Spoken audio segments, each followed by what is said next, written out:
মাঝে মাঝে একজন মায়েরও তার মাকে দরকার হয়। নমস্কার বন্ধুগণ, আমি মল্লিকা আর আমি হলাম একজন সদ্যজাত মা। আর এই অবস্থায় আমি এমন নাকানি চোবানি খাচ্ছি যে আমার দুই মায়ের মধ্যে একজনকে সবসময় আমার কাছে থাকতেই হয়। ছানা আসার পর থেকে পুরো ব্যাপারটা তার ঠাম্মি সামলেছে।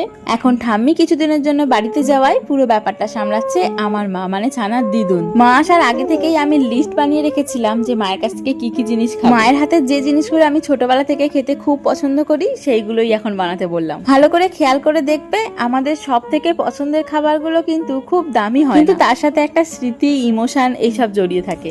আর এইগুলোই সেই খাবারগুলোকে স্পেশাল বানিয়ে ফেলে। সকালে খেয়েছিলাম সিমুই দিয়ে রুটি, আর দুপুরের মেনু ছিল ডাল আর তার সাথে তেলে ভাজা, যেমন আলুনি, কুমড়োনি, বেগুনি, টমেটোনি এইসব।